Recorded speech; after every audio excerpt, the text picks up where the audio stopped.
Shalom, welcome to the Jewish View. My name is Rabbi Nachman Simon with the Chabad House of Delmer, together with my co-host Mark Cronin, Just Stay White News Service, and jbiztechvalley.com. Well, Rabbi, we have a return guest here, one of my favorite county legislators. If I have a favorite, he would be my favorite. 39, that's pretty good over here. That's Bryan Clenahan. He represents the Guilderland area. And welcome back to the Jewish View. Thank you. I'm very happy to be back. We must Thank have treated you all right if you want to come back. We're not tough over No, here. I enjoyed the first time a lot, so happy There to you get go. the invite to come back again. And you've had some, what I like about you is that you actually are productive as a county legislator. You've had some major legislation that, you got passed. You have a passion for certain issues. Yeah, thank you. I had a pretty productive year last year. It went really What well. are those issues that Mark's talking about? Sure. I don't know that much about Albany County. Mark's our reporter. I'm the rabbi, so maybe inform the Sure. viewers what are the big issues that you're dealing with. Last year, I passed 3 local laws in the county. The first was an animal protection piece. Up until late the prior year, the state had preempted the localities from doing any legislation about pet sellers or pet stores or any animal protection, things like that. The governor signed a bill changing that and giving localities the ability to do more protective measures. So Albany County was actually the very first county to do that. So I worked with Gary Demolowitz on this. We were the co-prime sponsors. But And what does it do? It creates a whole set of standard of care for animals and pet sellers and breeders. It sets minimum standards of care for feeding, for housing, for care, for exercise. Because you have found animals in Albany County were malnutritious and being abused in that way, and that maybe a pet owner had too many cats or too many dogs or couldn't take care of horses or something? Well, I think pet owners kind of fall under the animal cruelty statutes. This was more about sellers and breeders, particularly pet stores. And I think the reality is a lot of the pet stores, and some operate very, very well, but many of them have very questionable standards, and I think that's what Which we way, found. starving the animals, are you saying? Animals are underfed, animals have very little exercise, they're in tiny crates, they get minimal water, if anything, very little food. How could they sell an animal like that?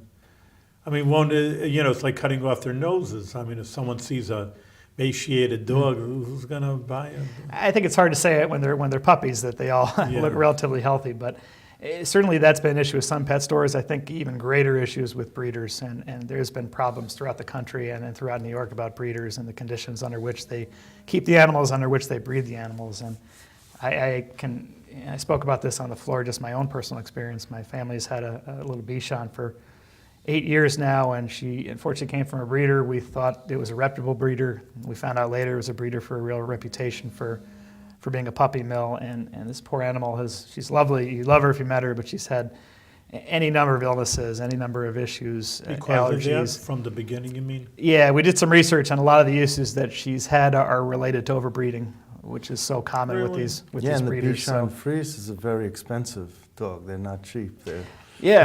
They could be over $1,000. That's why they breed them so much. Is that? I mean, I'm just trying to get probably a person's. Sometimes there's criminal people that just hate people. They beat up people. They beat up dogs. You got their criminal mind. But someone who's a breeder, I'm trying to think.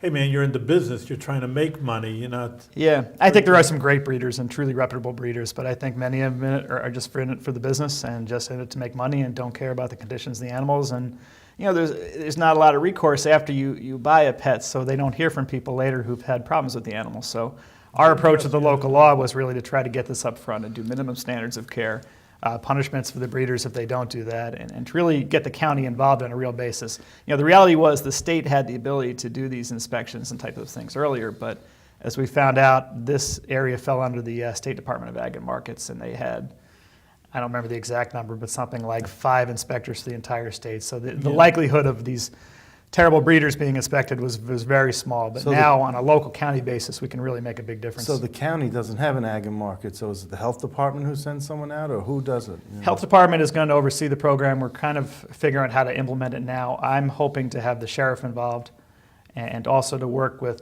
the municipalities in Albany County that have the their sheriff own. has a canine unit? Or? Yeah, that's what I think. They know about dogs. Because they're sensitive towards dogs. Well, first of all, the sheriff has been great on animal issues, and he's Right. been terrific in helping us implement the animal abuser registry, which is something I did in my first term. But the sheriff's office also serves as the animal control officer in the hill towns because they don't have their own department Right. now. Albany, Colony, Guilderland, And I believe most of the other towns have their own. So our plan is to work with the sheriff in terms of affecting this in the hill towns and work with those individual local You know animal what, departments just in the since we're on towns the and the Jewish city. view, I'm the rabbi, I just want to give the Jewish perspective. And even though, like you say, it's cutting edge, you're in the 21st century, obviously, but Judaism 3,300 years ago says there's actually a commandment, a negative commandment. It's in Hebrew, tsar ba'alechaim, the painting of an animal. So here, I always just think, Judaism people say, well, that's ancient law, but on the other hand, it's cutting edge in a lot of areas where when it comes to morals and ethics, and that's what I'm saying, it's not just to human beings, but there is a commandment that you shouldn't hurt animals like this. Right, absolutely. And what was another bill that you were working on? The second one we did last year was a new cyberbullying statute, which we had passed a cyberbullying statute back in 2011, I believe, that the Court of Appeals found unconstitutional. So I read the Court of Appeals decision, which fortunately gave us a pretty good roadmap as to what would be permissible constitutionally to them, and I wrote a new bill based on that. And that passed, I believe, nearly unanimously. So there's now a cyberbullying statute back in place, much narrowly tailored. It only applies to minors. It's very clear about the kind of speech that is punished under this to address any freedom of speech concerns. But I think the reality is there has to be some kind of cyberbullying statute. Cyberbullying frankly can be as harmful as regular bullying, and we have all manner of statutes to deal with that. I think we need to update our laws to address the reality of the 21st century, that cyberbullying is frankly what bullying People was will when I was a email. kid. I don't know, that's what I'm saying. We had kids bullying all the time. I mean, that's probably from the beginning of time.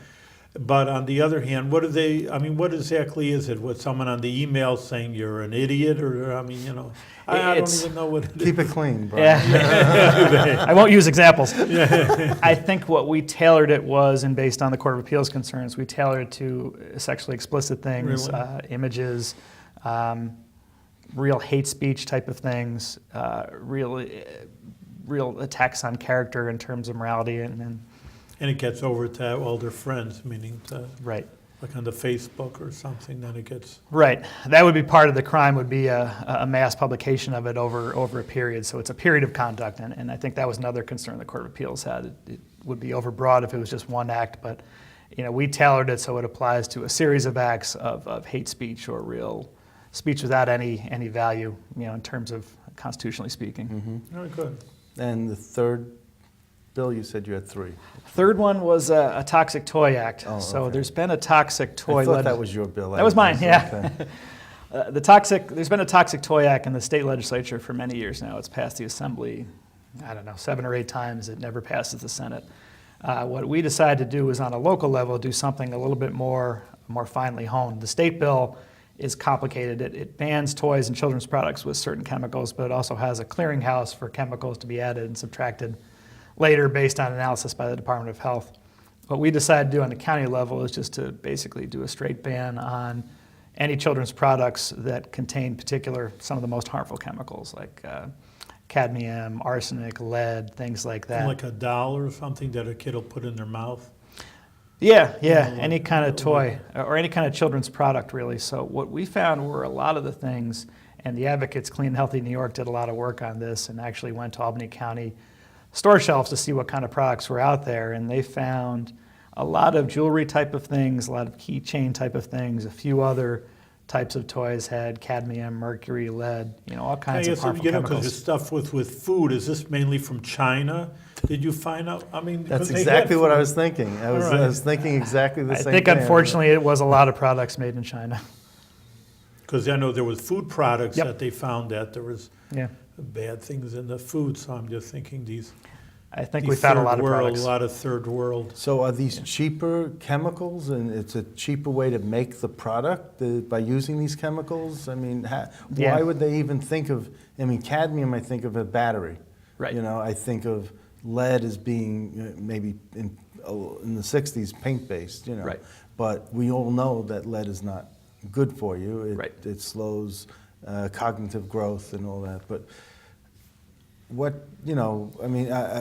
and I know the issue of toxic toys. I've seen It's enough. probably cheaper. Maybe it's just cheaper to Well, use. that's what I'm wondering. I think that is the case. Their labor in China is cheaper.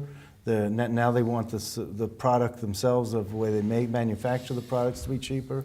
I mean, Yeah, I think it is an economic issue, and it's cheaper made products, and I think it also kind of got it to be a bit of an environmental economic justice issue, in that these cheaper products with these harmful chemicals were more often found in stores that serve low-income neighborhoods. see, I always thought that if you clamp down on, China making these toys cheaper, and these companies would say, well, we can't make them any cheaper than in the United States, so we might as well just keep them, make them at home, Right. and not overseas. So I'm Yeah. thinking this is very good for our economy if you just, whatever they're using in their products, you may not have thought about this when you initially, it might have been from an environmental or a health standpoint, but it's an economic standpoint for us in that it may bring some of the manufacturing jobs back to the United States. Yeah, I think that's a great point. Honestly, yes, the health of children and the environmental issues were the number one, but I think that would be a fantastic side effect if that were to happen. I just also think, just like we were talking about food products and even pollution products. I mean, I just put in a word for the United States. I'm personally grateful for living in a country, Absolutely. as free and as open and clean, Yeah. literally. And I mean, it's just the mindset of third world countries. They pollute waters. You hear about the world. The streams are totally polluted. The air is polluted. And, I don't know if I don't think they have the same value for human health and human life as we do in the United States. Yeah, I think you may be right. So where is So- that toxic toys? I mean, it passed, but when is it going to be implemented? What's the next step? It was 1 year from signature, and it was signed early January, so early next year. Okay. I was hoping to time it a little bit before the holidays next year, but Oh, that's right. Not after the holidays, before the holidays. right. Yeah, that would have But been I nice, think yeah. realistically, any You got to get stores. the stores to get it off their shelves, Yeah. so they just don't lose money. And Well, that's just it. We wanted to give them time to implement it and really get it up and going. So I think that was a fair amount of time to do it. But so we were actually the first county in New York State to do this, and I think others have come Not- along. not yet. Not yet. Really very interesting. Suffolk- They think sometimes it takes Yeah. one person. Well, if it's good enough for you, everybody falls Or into they use place. they use the template from the legislation Yeah. to Right. model And it it passed the after courts, their so they counties. see it's good. Right. Suffolk County has introduced a pretty similar thing. Westchester, I believe, also. I know I spoke to a legislator in Dutchess who was interested in doing it. So I think it's catching on. But this Getting was the there. very end of last year. We passed it late December at our first So December it meeting. takes time So to get it's through the system. still pretty new. So, but hopefully Yeah. more counties will get involved. But I think Yeah. Suffolk may be the furthest along. I know it's out of committee there, so hopefully they'll be moving soon too. Your colleague in the Albany County Legislature, Chris Higgins, is his father still the majority leader in the Dutchess I don't County? think so.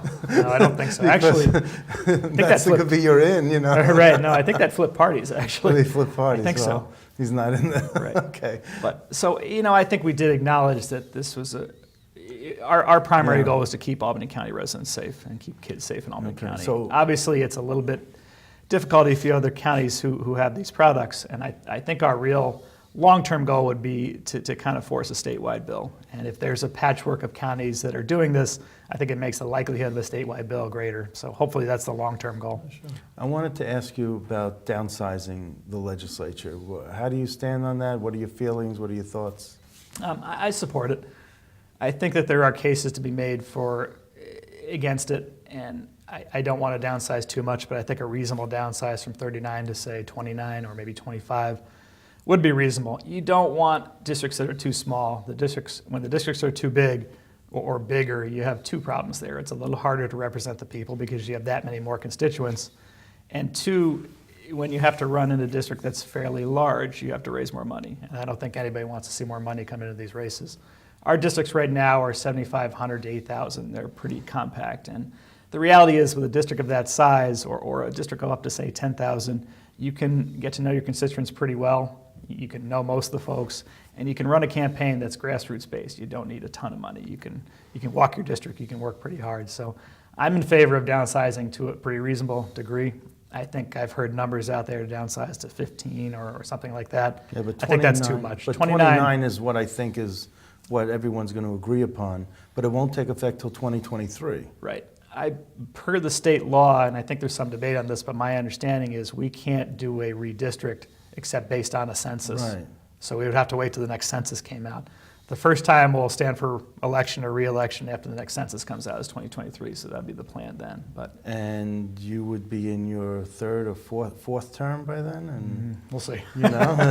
Well, the I reason may be retired by then. Well, that's why I'm asking, because, you know, it seems like if you do the calculus on all this, you know, there might be 10 seats that, you know, there are people who've done their time, want to move on. Right. They say, you know, instead of pitting one county legislator against another, whether they're the same party or opposite parties, you're still pretty friendly in the county legislature, and you know, they seat, everyone is seated by district number, so you could be seated next to a Republican. It's not like the state legislature where the Democrats are on one side for the most part and Republicans are on the other. Right. You know, you just seated District 1, 2, 3, 4, et cetera. So I don't know who your partner is, if it's Patrice or Lockhart or who is No, it? I'm a big fan of Patty. I think she's a great legislator. No, I'm next to Travis Stevens from Altamont and Knox. And he's a Republican? He's a Republican. Yeah. I think an excellent legislator. You know, no big deal, right? You don't say, oh, you Republican, conservative, you know. No, I really I really have a lot of respect for a lot of colleagues on both sides of the aisle. And actually, one of the things I'm going to do this year is a local law to allow the use of sparklers in the county, which was also a state thing that now the localities have the ability to opt in on. And I told my Republican friends that I'm gonna finally do a pro-business thing, and I'd love to have them on it because usually I'm doing environmental stuff. Just like a fireworks. A sparkler, yeah. Sparklers, It's just just- safe, it's relatively just safe safe. sparklers, yeah. But it's against law right now, you mean? It is. Last year, the state passed a bill that allowed local counties to opt in if they want to sell them. Most of our counties surrounding us are going to be doing this. Their bills are already in process. So I think I would like to see Albany County do it so we can get some of the tax revenue. But two, Connecticut did this a few years ago, and what they found was there was a dramatic increase in the number of accidents or incidents of other fireworks when people had sparklers. So I mean, I once would they have expect. sparklers, they just buy everything. I mean, Yeah. Once they have sparklers, there's much less need for real dangerous things, bottle rockets, things like that. So I think hopefully in Albany County, if we pass this, we'll see a similar. Because these are See a the similar things that you just kind of, you know. Yeah, it's fine. And in less than 2 minutes, it's done. Right. You No, know. if even, yeah. Yeah, that's what I mean. So it's. Mark was saying, well, you're going into the future. You have any bigger plans? You're still a young guy over here. You're how old now? I will be 44 in May, so All right, I. so you got a big career ahead of you. I mean, you look for anything more? I mean, in your own idea? Looks like you're a professional, legislator. You're doing a lot of good work, so people would come up and look at you and, hey, maybe you I get a just better mentioned this position. briefly. He works in the state senate, so Right. that's it. Well, he's I'll not just a say that. senator, are we? Right. No, we're not going to go further. Okay. Yeah, I don't know. Who knows? We'll see what happens. There's opportunities have to come up also. Yeah, there No, he may has be, to but have the willingness, the opportunity to come up, but he may not want to run for a countywide office or something like that. I mean, we're just curious. yeah, it's something I would consider. We'd have to see We're what always comes looking up. for a scoop over here. Sure. That's I don't have we're any, the first let me one. ask you- I don't have any reveals, but no, I've enjoyed the county right now, and I think I've been able to get some good things through. I've enjoyed that. I kind of know the folks and the atmosphere there, so I've enjoyed it. So if something else comes up, maybe, see. but I'm pretty happy right now. Are you on good terms with the county executive, or are you supporting his primary opponent? I have not taken a position yet. Okay. So it's just you're sort of in between with the current county executive? I mean, I think I we don't know. get along Just- okay. okay, I think yeah. all the local laws I've passed, he's signed, so I've been okay with that. But all right. yeah, I'm kind of watching right now. It's a crazy year. I haven't entirely decided if I'm going to run again myself, so I'm leaning towards it, but I haven't fully It's decided. always so. in the odd years. Albany County is the odd years. We're every 4. Right, But every it's four, every- but it's always every in an 4 odd odd, year. Odd year. Yeah. So Right. this is 2015, so everyone's up for re-election. Yeah, we run every 4. To be honest, how folks in Congress and the state legislature run every 2 years, I cannot tell you. To try to have to raise that kind of money every 2 years, it's just not good for the system. Approximately how much does it cost you to run a county legislative race? Hard to say. No, I know, but is it 2,000? Is it 20,000? Is it? I mean, that's why I'm asking. A ballpark. I mean, It really depends on your district. I mean, you don't do I have a- TV. You don't do Right. TV ads. That helps. You don't do radio. Right. A lot of it is print material Right. and emails and social media.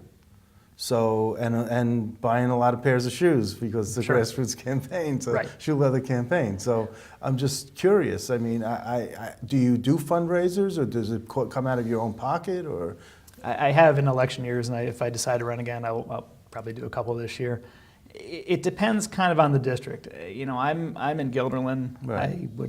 I may have a Republican opponent. If you're a city legislator, the likelihood of a Republican opponent is not great. So if you have a race, it'd be a primary, which is a much smaller voter universe. You know, for folks where you have generals, the costs are a little higher because you have to mail to different parties and different folks. So I don't know. You could in a primary, maybe you could run a good race for 5,000 or so. I think otherwise, maybe up to 10 or 15.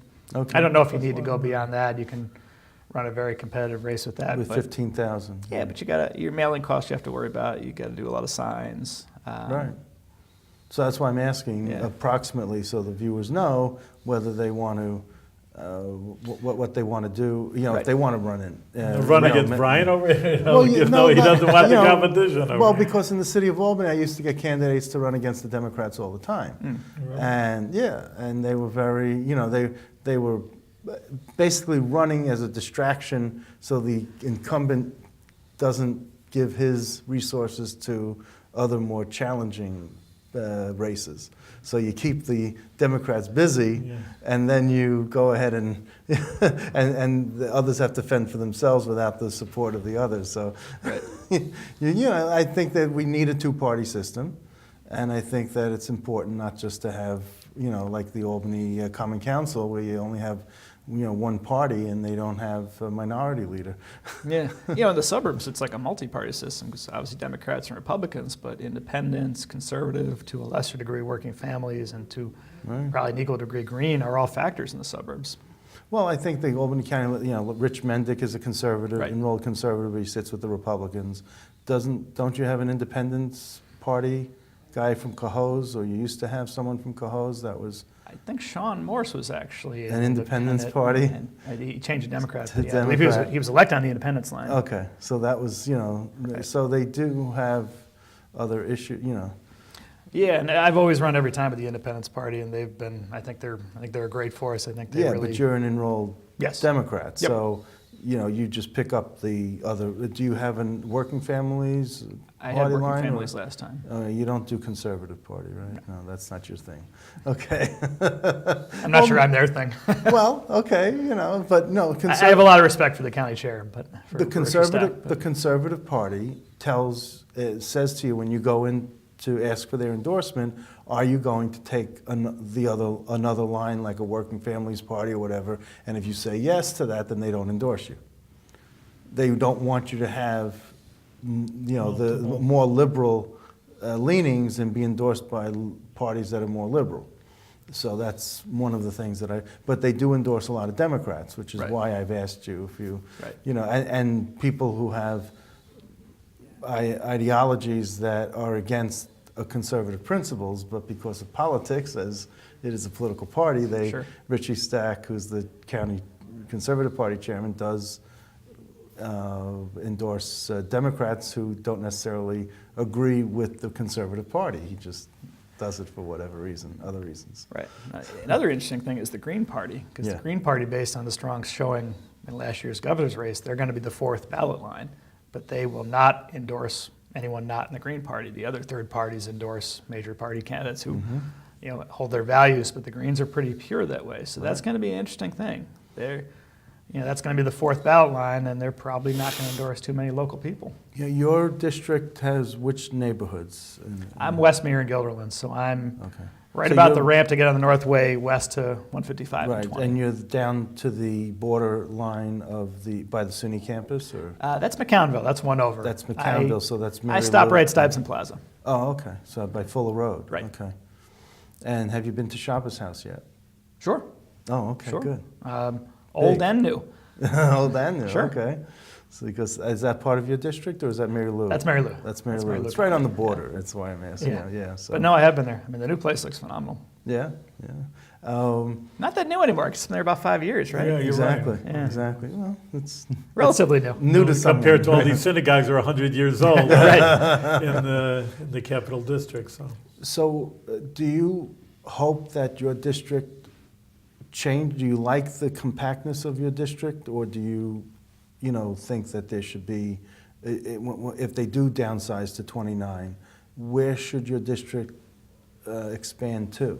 Do you have a preference, even if you're not in the legislature, just as a Guilderland resident, do you have a preference as to which way the district should expand to? I'm not sure I'd say a preference, but just because even before the legislature, I was involved in Guilderland politics a lot, and I was involved in a couple positions in the town, so I'm pretty familiar with McCownville to the east of me, and the Dock Shaw Road area to the south. So I really like all those neighborhoods. I think Altamont's a beautiful neighborhood. I don't have any preference, but I'm pretty familiar with a lot of the Guilderland neighborhoods. I think a lot of them would fit pretty neatly in with Westmere, so I think it could make sense. But yeah, Westmere is very compact, my district, because I have a lot of houses, but I have a few pretty major apartment complexes where there's a lot of folks. So it's One of which you live in. one of which I live in. So geographically, I'd say it's a little smaller than a lot of the other districts. Obviously, we're all about the same number of people, but I've got a lot of folks in maybe 5 pretty big complexes there. Mm-hmm. So it is compact. It's nicely walkable, so that's a good thing. And you have a commercial strip in your district, Western Avenue, so Sure. that's a commercial. So you were saying pro-business, so I guess you're getting support from those folks, and you have Stuyvesant Plaza in your district, Well, and Stuyvesant's Mary Lou. I'm right up to there. You're but up to there. But I've got Okay. Cross Gates. So I've got the big okay, one. Crossgates, yeah, okay. I think because I was, before in the legislature, I was chair of the zoning board and I was counsel of the zoning board. And, we had a few big development projects there. The Walgreens on the corner of 155 and 20 was there when I was zoning board chair. I think the approach that I've tried to take is I like development. I like increasing the tax base. I think it's good for the taxpayers, but it's got to be sensible. I don't want to criticize any of the municipalities, but there's some busy strips in other parts of Albany County. It would take you an hour to get from one end to the other. I don't want to see Western Avenue like that. I don't want to see it over-trafficked. I don't want to see it overdeveloped. But to the degree that we can do pretty reasonable, sensible development, I think that makes sense for the people. And you don't want it to look like Lower Central Avenue either. I mean, where there are a lot of boarded up or closed businesses. I remember being there as a kid because I grew up in Albany, and my grandmother was on Clinton Avenue. I would go over to the stores on Central Avenue. There was a great comic book store, which was a little lower on Central Avenue. So yeah, I remember being there all the time. I remember being there a little younger on St. Patrick's Parade Day and going to Paulie's Hotel. And That's right. yeah, that was a great stretch at one time. And I see I hope it's coming back a little bit. I think WAMC has made a lot of investment there. The concert hall there is great. So I think there's been some coming back from that strip. But do you have any thoughts about the Washington Avenue Armory and what's been going on with there? I mean, I don't know if it's more of a city issue than a county issue, but it could be a county issue. I think it's a city issue, but that event a couple weeks ago was definitely quite a concern. If you're going to have a concert venue, you really have to have adequate security. Well, it seems like since they closed Cocapelli's in Troy, that they all moved over to the Washington Avenue Armory, Right. and all of a sudden we have the problems that Cocapelli's had in Troy. Yeah, the Armory's a great venue too. And getting back to being a kid in Albany again, I remember going to Patroons games when I was a kid with my dad, and it was a great place. And they redid it kind of a couple of years ago when the Patroons had a brief comeback. It's really a nice venue. You got to get the Patroons back. I went to my kids there. They were great. Too. It was a I blast. wish they'd have the basketball team over here. I mean, Yeah. it's a private money, I guess. Where do you see the town of Guilderland growing and coming to the next level in terms of economy, or in terms of the businesses, in terms of that? I think there's still a good amount of development. There's still some good space. The further out Western Avenue, west on Western Avenue that you get, I think there's some real opportunity to develop out there. There's a lot of space. I think the tricky thing is an area like Westmere and McCownville, we don't want to overdevelop. You want it to be reasonable for the residents. You want the traffic to be reasonable. Pine Bush, Yeah, is that in your district? Pine A little Bush. bit? No, Pine Bush crosses Because- over into Albany. I think that may be over the Albany border. Well, I know that Crossgates took over the Pine Bush. Right. So I know that there was some Pine Bush. If you represent Crossgates, you did have Pine Bush. Yeah. So I thought maybe there was still some of it left in your district. No, because Okay. that's a weird strip geographically Yeah. because Albany is all Washington Avenue Extension, so you got this weird kind kind of rod that goes all the way out Washington Extension. That's the city of Albany. It kind of wraps around Guilderland, so we're bordered by that on the north. But yeah, I think there's real development opportunity. But I think the other thing about Guilderland as a whole is it's very diverse. There's a lot of business, there's a lot of residents, but there's agricultural and small village part 2 in Altamont. I think it's important to maintain that. Brian, we're out of time, but I'm glad you came back, and you'll have to come back I can talk again. half the night. I would love to. All Thank right, you. very good. Any case, keep it going, man. Do have success with whatever you're doing, and do it with good health. All right, Yes, thank thank you. you. Thank you for having me.